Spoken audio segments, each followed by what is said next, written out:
Hello neighbors, it's Brad here at eTrailer, and today we're taking a look at installing the MORryde AllTrek 4000 Equalizer on a 2018 Keystone Outback Toy Hauler.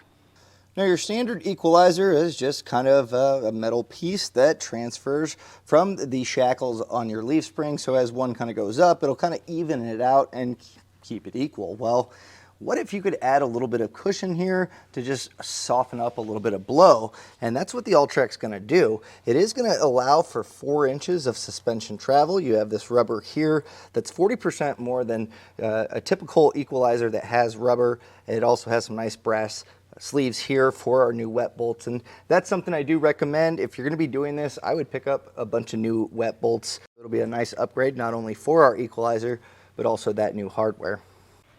Leaf springs do a pretty good job with 2 axles of really kind of taking that bump and jarring out of the road, but honestly they kind of leave a lot to be desired, and so adding a little bit of absorption here between the 2 of them where they make that contact point is just going to make for a much smoother ride, and overall you should see less jarring movements as this will soak up some of those bumps. So everything that it absorbs is less that's going to transfer to your tow vehicle, making a much smoother and nicer ride for you and your occupants. Now, as far as the installation goes for the AllTrek, it's actually pretty easy. The only hard part that I would say is raising up your RV enough to be able to gain access to it. And you will have to have, obviously, some jacks here to support the axles. But overall, it's not too bad. I'm going to walk you through all the steps, make sure you get yours installed. So let's take a look at it. Now, to begin our installation, we are going to need to raise up the entire camper, and that way we can get our wheels and tires off. We're going to be doing one side at a time, so make sure that you have it properly jacked up, and throughout the entire process you may need some floor jacks to be able to raise and lower each axle, so have those handy. So I'll go ahead and get my wheels and tires taken off.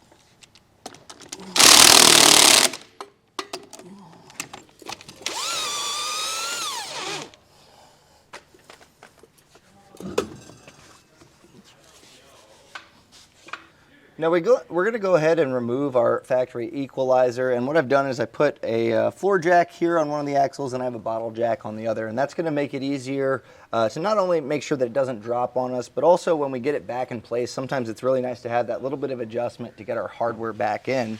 Now, depending on the bolts you have, ours is going to be an 11/16 nut, so I'm going to go ahead and I'm going to take this bolt here from our shackle.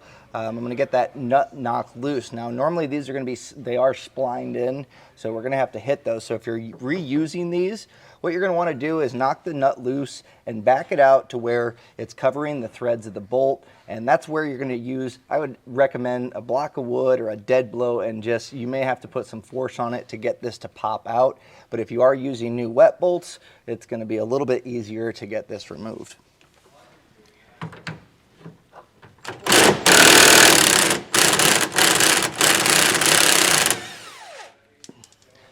And then we're going to go ahead and we're going to get this side knocked off too.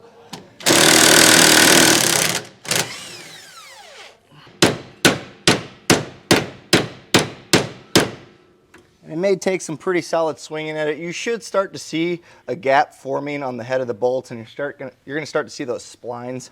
Sometimes it helps to put a flat head or a pry bar and kind of help it along as you're hitting.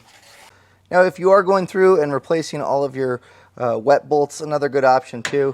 You can actually do it this way, and once you have it like this, it's easier to put on a vise and really get these knocked loose, because you do have a little bit of play as it kind of wiggles, so that's a good option as well.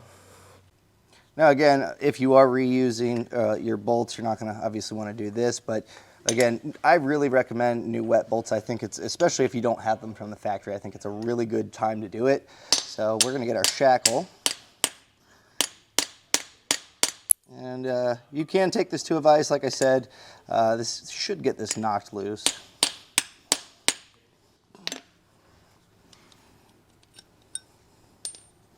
Now we can go ahead and get our factory equalizer taken out.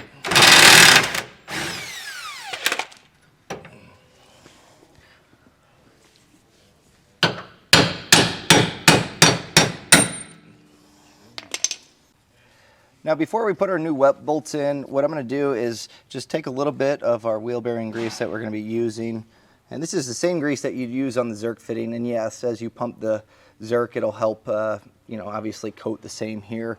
But on some of these brass bushings, there's not a whole lot of room for that grease to go. So pre-greasing it, just gives me a better feel that I know for sure it's lubricated in here. So we'll go ahead and get our center one in place.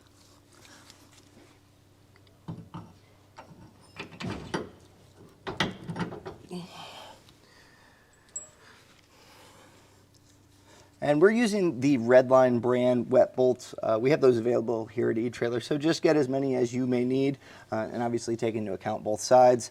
And these ones have a tapered end here that's going to act as a lock nut. You can see there's little divots, so make sure that's on the outside. And I'm just going to start that for now. And I'm going to get my shackles back in and our other wet bolts, so make sure you're greasing those before putting them back in.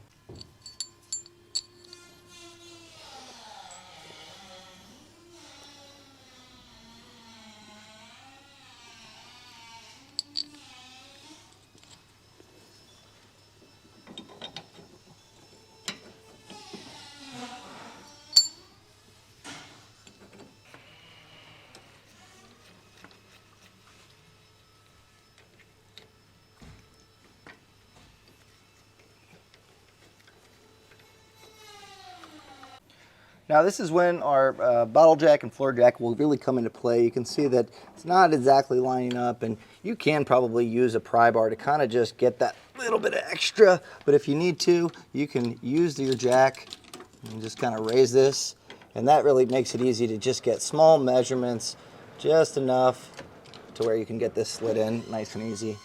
Now with the nuts hand tightened on, I'm going to go back, and these brand new wet bolts will be a 7/8 nut.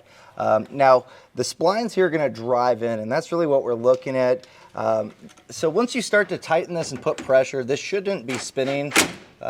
So if you need to, what I'm going to do is go grab a wrench, because we don't want those splines to just eat a spot in there and not be seated properly. So you can put a box end of a wrench here as you're tightening, and we're going to watch this draw in. It will bottom out once it gets to the bottom, but you really don't want to go crazy, because we're going to come back with a torque wrench just to get that final tightening down.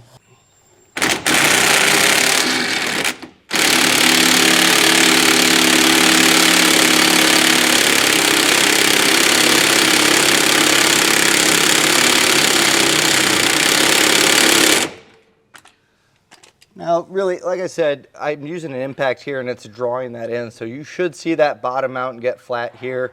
Once that socket stops moving, lay off, and then we're going to come back with that torque wrench to get it proper. But I'm going to go ahead, snug up all of these extra bolts here. I'm just going to come back with my torque wrench, and again, these should be pretty close to bottomed out, so it probably doesn't take much of the torque wrench to get this dialed in. So I'm going to go through and just make sure these are all properly torqued. If you need a torque wrench, we have these available here at eTrailer. You can generally go to an auto parts store and rent one for free. Now we're going to go to each of our wet bolts, and with our grease gun here, we're going to go ahead on each Zerk fitting and fill these. You're going to start to see it kind of push out from one of the orifices a lot of times. Now on these brass fittings, it's a little bit tighter, as I mentioned earlier, so sometimes you'll just get resistance to where it's not going to poke through there, but just know that it is going to be coating that all the same. Now at this point, all that's left to do is get our wheels and tires put back on this side and repeat on the others. And that was a look and installation of the MORryde AllTrek Equalizer on a 2018 Keystone Outback Toy Hauler.